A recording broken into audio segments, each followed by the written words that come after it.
My name is Carl Anthony, and I work in the automotive industry in Detroit. Sometimes that work encompasses future vehicle technology, and that's what we talk about here, for the most part anyway. This is AutoVision News Radio. On June 29, 2023, just before July 4th weekend, the Hagerty Drivers Foundation released the Chrysler Turbine Car, Engineering a Revolution. The documentary, available for free on the Foundation's YouTube channel, captures the dynamic story behind the people who rewrote the rules of automotive design in America's jet age. That week, I was busy with meetings, strategy sessions, and then editorial work for both Automoblog and AutoVision News. Even though I'm a car enthusiast, I still have a full-time job in the industry that requires a day-to-day grind. And sometimes when you're in the middle of all of that, you can temporarily lose your love for cars. With July 4th just around the corner, I knew I was going to take a little time off, and I knew that I wanted to watch Hagerty's Chrysler Turbine Car documentary. I was counting on it to reignite my passion for the automobile. And wow, did it ever deliver. From ADAS to electrification, this is AutoVision News Radio with Carl Anthony in Detroit, Michigan. Casey Maxon is the Senior Manager of Heritage at the Hagerty Drivers Foundation. As an automotive historian and photographer, Casey manages various aspects of the Foundation's programming, which consists of three core elements: anything that celebrates automotive culture, anything that funds research on the environmental implications and the economic impact of collector vehicles, and any initiatives that seek to build up the next generation of enthusiasts. Casey helped develop and now oversees the National Historic Vehicle Register. Launched in 2014, the Register program, administered by the Hagerty Drivers Foundation in partnership with the Department of the Interior's Heritage Documentation Programs, ensures that the history of notable cars lives on for generations to come. The foundation is really passionate about making sure that the next generation has access to car culture, that understands it, that we preserve the rich legacy, that all these stories, like the Chrysler Turbine Car or the fabulous Hudson Hornet, that they live on in perpetuity, that 100, 200, 300 years from now, there's a record of these cars. We've done it as a country. We have a number of important programs at the federal level to document historic buildings, but we've never really, as a nation, had a kind of a systematic approach to documenting our automotive history. We have this wonderful hobby for old cars, where we have thousands and millions of enthusiasts out there that are saving these cars, but to actually create a lasting register or a lasting record of these cars hadn't been done until we came along in 2014. And it's part of Hagerty's overarching mission to save driving, and really fits in with what we're doing to make sure that the next generation has access to these old cars and to the story of the automobile in America. I mentioned a moment ago the Chrysler Turbine Car, the documentary that debuted in late June of 2023. Less than a month later, the Hagerty Drivers Foundation released the fabulous Hudson Hornet, which showcases how this engineering marvel of a car dominated the early years of American stock car racing. I will leave links in the show notes to both of those documentaries, which are available for free on the Hagerty Drivers Foundation YouTube channel. As Casey explains, the foundation is leveraging the platforms provided by the Library of Congress and YouTube to preserve automotive history. What we're doing is we take these cars that are significant to the story of the automobile in American history or American pop culture, and we record those in a number of ways. So we do laser scans of the car's shape, and we create measured drawings from those. We do highly detailed photography. We research and create reports and put those in the Library of Congress that kind of are a dossier of the vehicle's history and provenance, former owners, why it's significant, and why people should care about it 50 years from now. And then in doing all of that work, we're recording oral histories with the people that built the cars, the people that designed them, engineered them, or like the Turbine Car, they took them around the country. And we meet with those folks and we preserve their story and their legacy. And that all goes into the Library of Congress or through these documentaries, these YouTube videos that we put out there. We kind of consider YouTube to be another form of the Library of Congress per se, right? Like the Library of Congress is this place that has all of this content and all of this the rich history of America that's out there available to the public for free. And YouTube enables us to do the same thing and reach a completely different audience. And so long ago, when we started looking at how we could save automotive history and present it to the people in a really easy fashion, we identified YouTube from the beginning. And if you look at our channel, we have videos back from 2012, before we even started doing the National Register program, ways to just highlight and tell the story of different cars. And so we love these long form documentaries because they make such an impact. The Hudson Hornet in Hagerty's documentary was inducted into the National Historic Vehicle Register in 2022 as the only remaining factory racing Hornet, and it's a miracle that it survived when you watch the documentary. Michigan collector Al Schultz owns it, although its forever home is at the Ypsilanti Automotive Heritage Museum in Ypsilanti, Michigan. There are some heartfelt scenes in the documentary with Schultz's grandson Alan, who is on the autism spectrum. I have two nephews, Aiden and Carson, who are on the autism spectrum, and both have grown up so fast to the point where they're both taller than me now.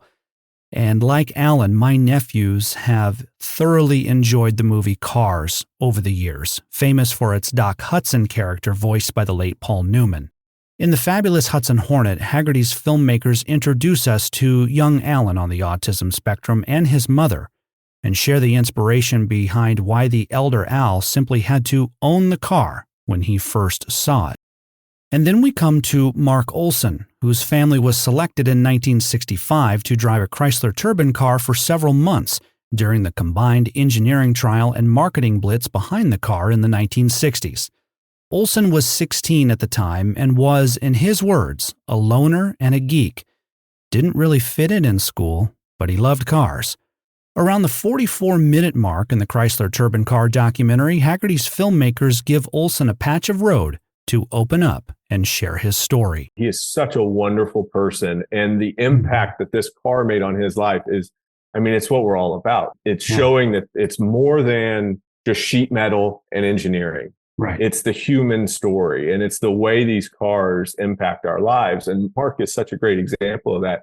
Here's a young guy that this car came into his life and just changed his world. It changed his perspective. It changed who he was. And he has this amazing story, and what he's done to save that story to this day. If you go on his website, turbinecar.com, and a lot of that he did in honor of his father, because he had such a great relationship and an amazing relationship with his father.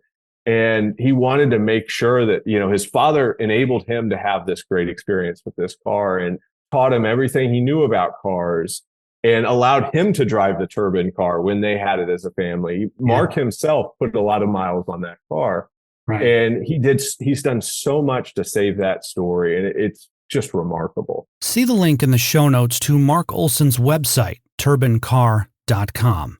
Along with the people behind the cars, documentary films released by the Hagerty Drivers Foundation do a wonderful job through archival footage showing what was happening in the United States at the time the car was in the public light. The Chrysler Turbine car only could have existed in the 1960s, right? That would never have happened today, where they just loan out experimental technology from the major manufacturers with a one-page legal document. Right. And it's this kind of outgrowth of the jet age from the 50s, and the car, while it's more subtle and subdued from some of the cars with fins and, all the styling aspects of that era, it's still very much like the peak of jet age, right? And then we see this car come out, and it's right at the cusp of a major change with the automotive design and engineering of that time. And it's kind of maybe followed by all the muscle cars of the mid 60s. And it's that shift, right, which is really interesting. And then with the Hudson, you have so much going on with this as well, as far as automotive history and the era that it came out of, right? You have the consolidation of the major manufacturers in the post-war era. You have the boom of post-war car sales, where everybody, kind of like today, we think of after COVID, everyone was so hungry to buy a new car. Sure. After World War II, it was the same thing. People were just doing everything they could to get the latest and the greatest new car. And it was a race to see who could get their new car out there.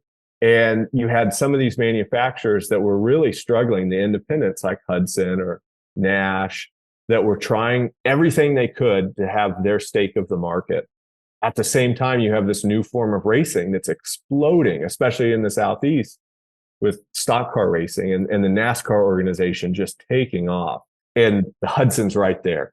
This unexpected winner, this unexpected race car from a fairly conservative company that never thought they were going to build a race car. Danielle and I enjoy spending Saturdays at the Henry Ford Museum of American Innovation in Dearborn, Michigan.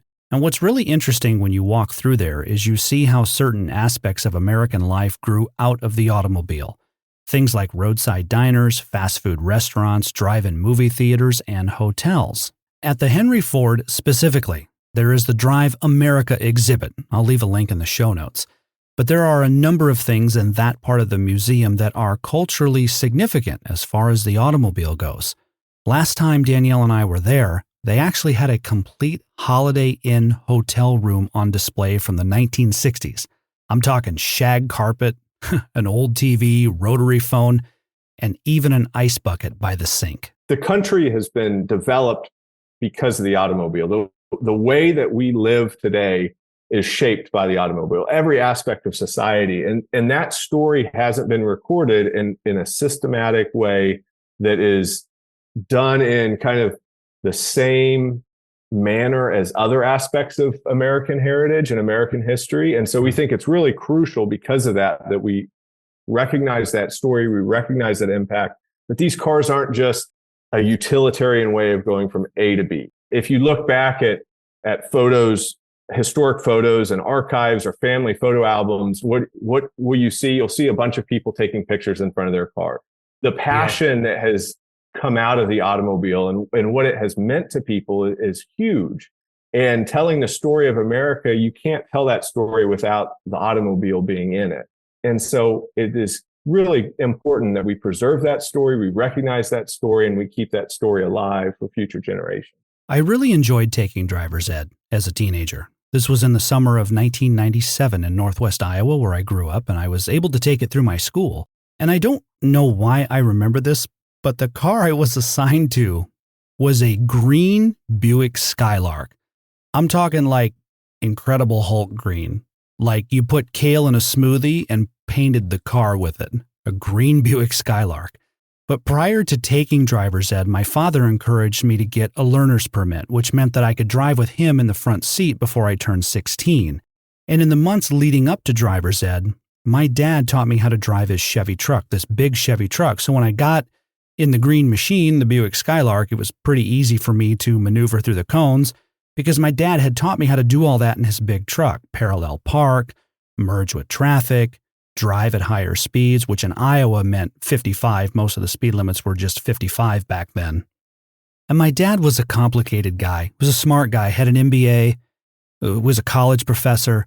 So he's very smart, but complicated, hard to read, and not always very patient. But for some reason, in the months leading up to the summer of 97 when we were driving, he was the most patient, gracious, and compassionate guy. Just behind the wheel of his Chevy truck as I was trying to figure out, how to drive. And the stuff he taught me back then, I still use to this day as far as defensive driving goes. So it was a happy time for me, especially when we'd get done driving and then we'd stop at the Dairy Queen and we'd get food. And I remember getting chocolate dip cones. So I have all these happy memories of driver's ed.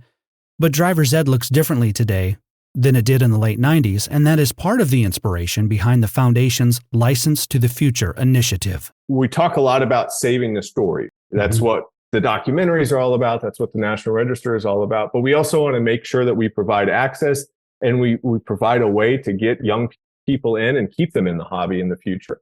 And so we have a number of programs that we administer to help do just that, one of which is the License to the Future program, where we give grants to young people that are looking to get their driver's license. Probably you or myself, when I was a kid, you could get your driver's license and driver's training through your school. Yes. These days, that's not quite the case. We're finding out that most places, schools no longer offer any sort of driver's education, and it's done through private companies, and it's expensive, anywhere from $200 to $1,000 to get driver's education. And so we want to make sure that people have access to that.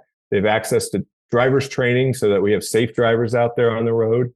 This year alone, we will have given out, once all is said and done, around 300 grants to young people to learn how to drive. Likewise, the Hagerty Drivers Foundation provides scholarships and grants to young people, including a young guy named Casey Maxon not all that long ago. For years now, decades, the Hagerty company has given scholarships and been very mindful of helping to ensure that the trades continue, that there are people long into the future that can work on these cars, that have an outlet. You know, if you're really interested and passionate about restoring, preserving these old cars, that there's access to training and schools that can offer that. And so we have given out scholarships now for quite some time, and the Hagerty Drivers Foundation is continuing that work.